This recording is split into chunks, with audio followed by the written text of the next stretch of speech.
with a smile on his face. He answered questions about himself and his family, and he graciously listened to all of Kathleen's stories about herself.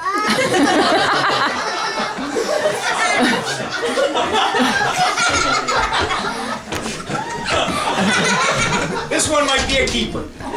See, that wasn't too bad. Speaking of keepers, Michael keeps coming home and crawling under his Teenage Mutant Ninja Turtle bedspread. He's not the prodigal son, he's the boomerang son. No matter how far away they throw him, he keeps coming back. And his mother doesn't mind a bit. We're just kidding, Dad. After a summer of high-intensity filing, Michael's well into his first year at DePaul's prestigious law school.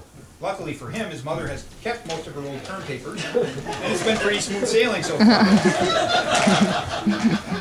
He sometimes has a bad day when his mother mistakenly leaves the crust on his cheese sandwich.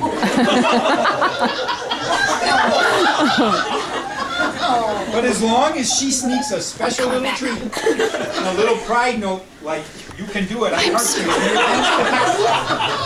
he feels better quickly. Michael makes frequent pilgrimages to Ohio to visit his Bella Moore and the lovely Lindsay. Lindsay, you may remember, is a kindergarten teacher who is rumored to have a fondness for ultimate fighting and sitting on the couch. Apparently, Michael found a girl just like dear old Dad.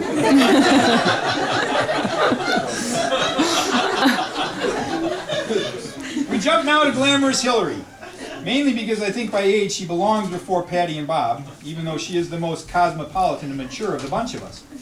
By the way, I tried to spell glamorous with an extra U like they do in England, but my computer kept rejecting it.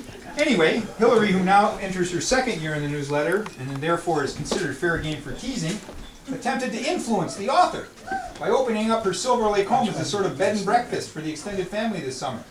And while the hospitality was greatly appreciated, and even the neighbors got involved with lending kayaks and ski boats and such, the late-night philosophical discussions at the kitchen table did provide some interesting fodder for this communique.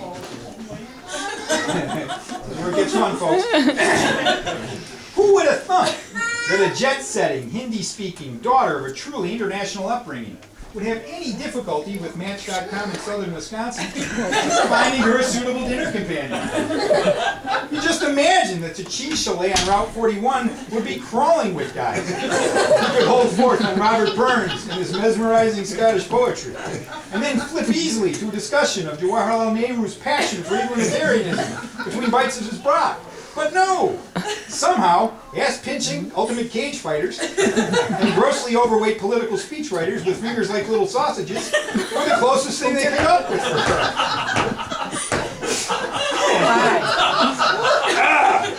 Now, while that may seem like a step up from the Marina Cantina karaoke crowd, thank God Hillary has both incredible grace and an amazing sense of humor. She managed to discourage both they and other Romeos without gaining a stalker. Since that night of revelations, Hillary refuses to discuss men in front of the author. So we'll make fun of her for other reasons. When she isn't tapping away on her iPhone, Hillary can be found assembling ever more complicated desserts for our family dinners, and figuring out gardening jobs that will require several partially disrobed college men in order to be completed properly. Do you think it's any coincidence that her soon-to-be new house is so close to DePaul and comes complete with a rooftop garden? Grr, there's a cougar on the loose.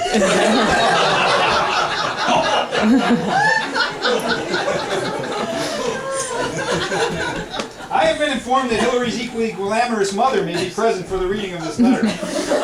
So, on the off chance that the humor was lost in translation to Australian, please allow me to comment here that we all love koala bears and Foster's Lager, and thank you for not stabbing me with your big crocodile Dundee knife. Now, back to the old standbys, Patty and Max. They had a fairly eventful year. Between Vern having some health scares and Laverne taking a spill on a bicycle, they said a lot of rosaries, and luckily everyone seems to be on the mend. To be completely honest, I'm not entirely sure Laverne actually crashed the bike while Max and Vern were golfing this year or the one before. But these letters can get a little confusing for me.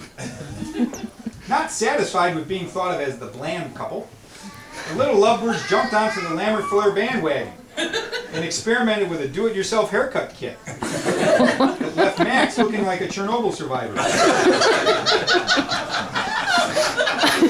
And then, of course, Patty decided she was done with all the Indigo Girl jokes and started wearing flattering, form-fitting sweaters. Now that this has been publicly noted, I'm pretty confident she'll be back in the XL hoodies.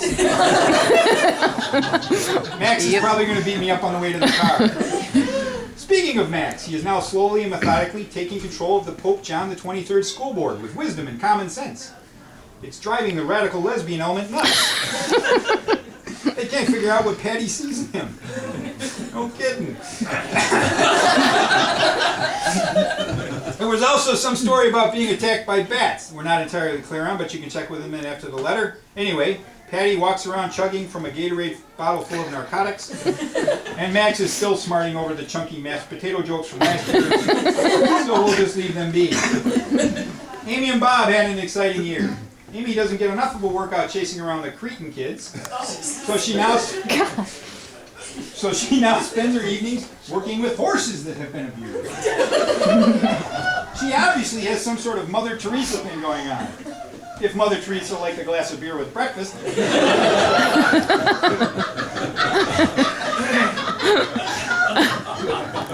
And was married to a home brewer who sidelined in installing windows and piers. Bob, the home brewer, not only installed Hillary's pier with a little assist from Dan, who of course slipped on the rocks early on and still has a bruise on his ass, he also took the pier out this past October. The water was a little on the chilly side, but Bob reports they finally dropped back into position.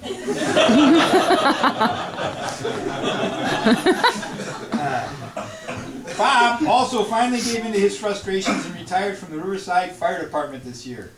The other firemen threw a surprise party for Bob, where he made all the food and provided the beer. We're not sure how Bob still managed to be surprised since he catered the event.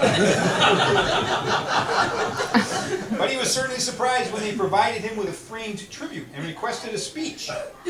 Bob got all choked up and threatened to kill them all. Which didn't seem like much of a threat, since most of the portly little firefighters looked like they would have a heart attack climbing on a stepladder. But it was a great party. The kooky kids have now permanently taken Helmet and Cat's travel tiara away. When they vacation in Kentucky during tornado season, or rent pontoon boats and float around in lakes teeming with sunken dangers. And make sure to check in with them next year when they return after their hiking trek in Pakistan.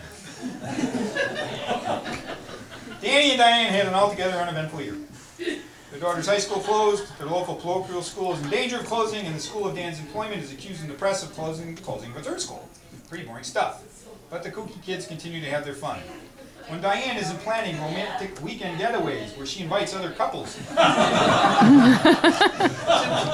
Dan, who's a lightweight, wants to go to bed, she's buying auction items they don't need, like a 3-day excursion to Disney World that was originally billed as another romantic getaway, but quickly became a trip for Diane, her father, Jim, and Henry. Not that Dan's complaining, he stayed home with Sarah and Beck and slept for 3 straight days. In the meantime, Diane continues her pursuit of the perfect martini. And she'll be damned if little things like blood alcohol content and having to wear mom jeans interfere with her quest. And while Diane took the fashion plunge and now wears fancy stockings patterned after Marlene Flanagan's, Dan has taken to wearing dress socks with his sneakers like Uncle Bill and is hiding in the den with Terry.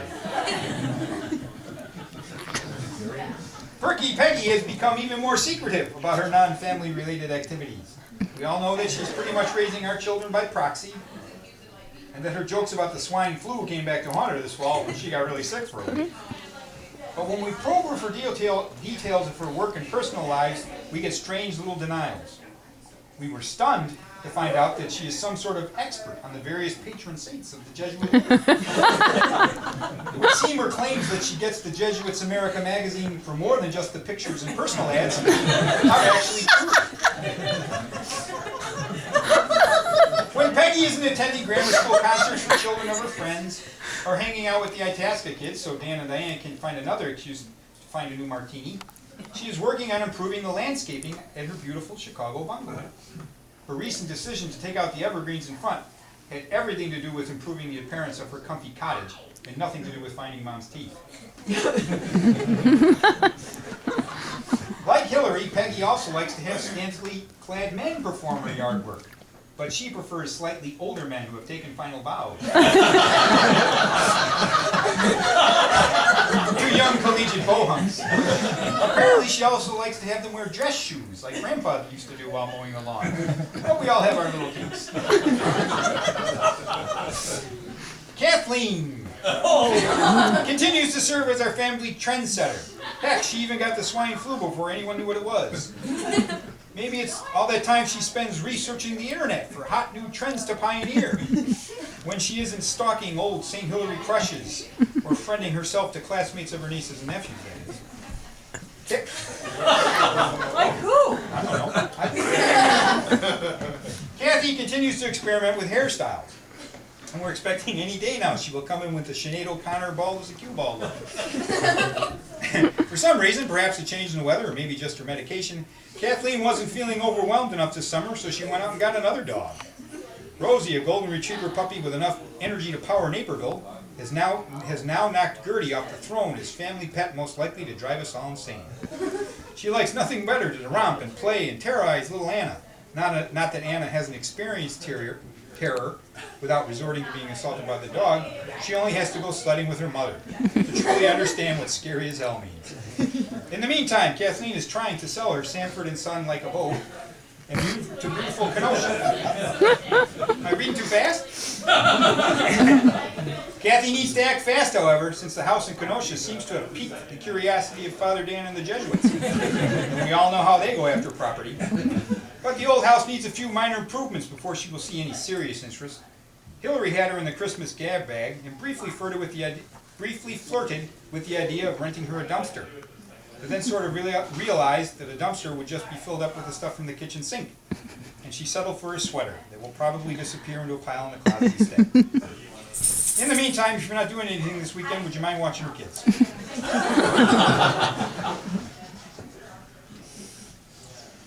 Big Bill and Terry had an eventful year. Billy turned 50 this summer, and despite his desire that the event be kept low-key with a minimum of fuss, Terry provided him with a birthday cake. He required several pallbearers in order to deliver it to the dining room table. The cake was a little disheveled from the car ride into Mom's house.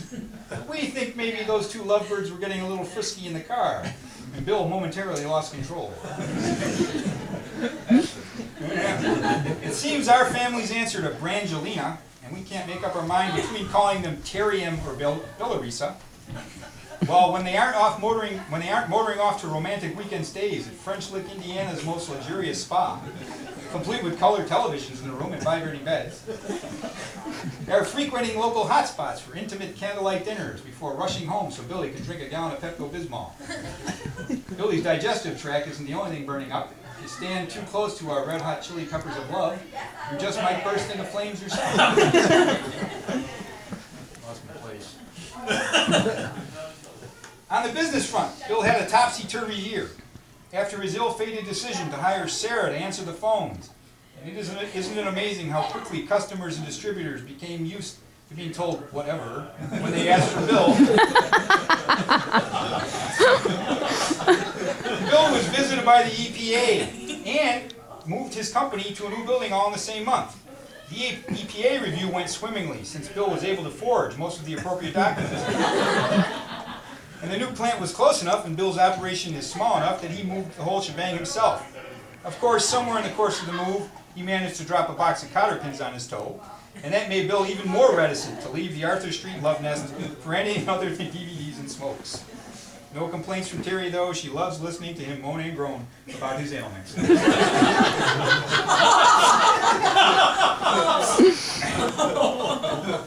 Dr. John and his ravishing wife, Patty, had a peculiarly perfect year. In addition to the glorious triple-duty graduation party, where they both had groupies, everything went exactly according to plan. The good doctor managed to pull a repeat and make it into Chicago Magazine again as one of the top doctors in Chicagoland. Rumors of vote rigging and threats are not to be believed. Who has John ever threatened? Besides his brothers, I mean. Gertie the Wonder Dog finally broke under the waterboarding of the dog whisperer guy, and pretty much pays attention to Patty most of the time now. John's band now has a subset of fans who appear to be gay Assyrian hairdressers. And under the driven leadership of Patty, the Paulina Street 3 flat was finally sold. It only took 5 years. But then again, most of Patty's projects take a lot of planning and reflecting, and then even more planning. Just look at her husband and kids. All right, that wasn't funny. Anyway, since breaking his finger in a furious game of paddleball, a finger he had x-rayed by a demented dentist friend and then posted to his Facebook account, Johnny strained himself during a mind-bending guitar solo at the Hollywood, and now walks around with a twisted back that makes him look somewhat like a misassembled Lego man. He'll still challenge you to a wrestling match, but the odds are pretty good he won't be able to catch you. Patty, meanwhile, I'm gonna need a drink for this part.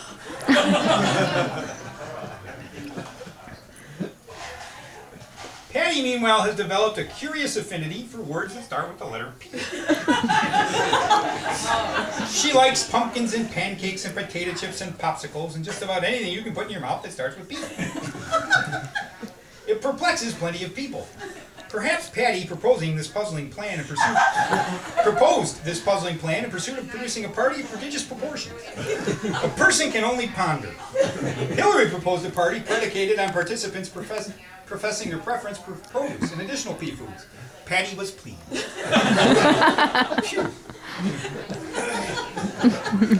Paul and Catherine had a simple, albeit interesting year. First, they agreed to babysit a dog for a week. And the next thing you know, Bear, the horror film dog, is now a member of their extended Washtenaw clan.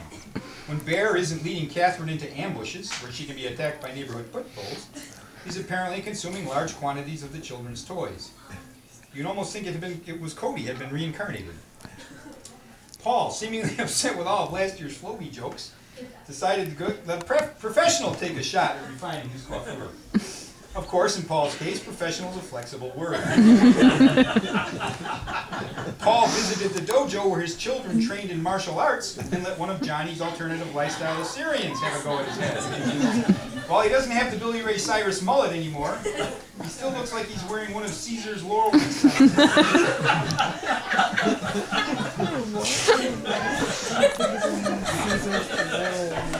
You know this Catherine thing? had a bit of a snit this past year when Paul forgot to turn in some pop tabs and Jimmy failed religion. Interestingly enough, the teacher was hesitant to approach Catherine in her lunch lady role and talk about the issue. Some wondered if talking to Catherine while she's cutting brownies with a big sharp knife is a particularly sane thing to do. Others think the teacher's a weenie.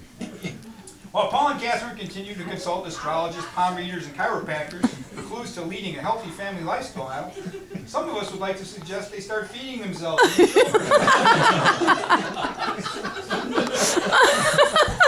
the Lambert flares arrive on Sunday, the hors d'oeuvres disappear in a blizzard of snapping mandibles and spraying saliva.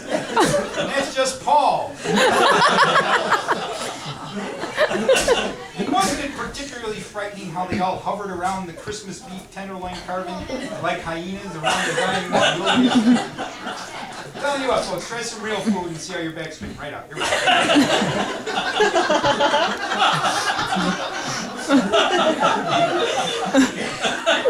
Father Dan turned 80 this summer, and we welcomed some of the extended family for a low-key celebration at Grandma's house. They all seemed to be named some variation of Casey or Dan, so there was some trouble telling them all apart.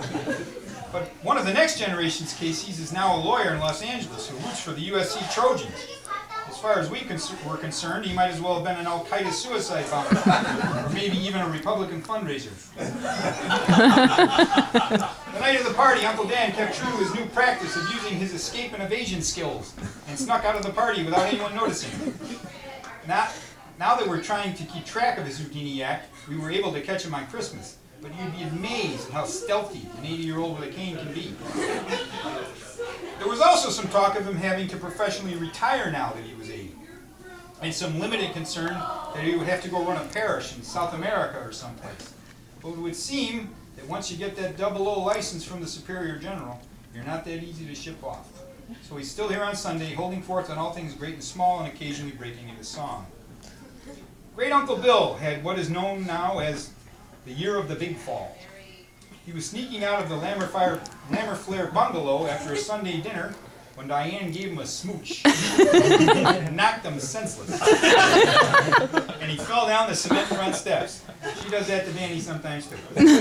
Anyway, he broke both his wrists when he landed 5 steps down and then ended up in the hospital with dehydration. He scared the hell out of all of us when he started talking to people who weren't there, but under the constant guardianship of Peggy and a rotating roster of various nieces and nephews, he quickly rebounded. He rapidly regained his sharp wit and overall unwillingness to talk to strangers.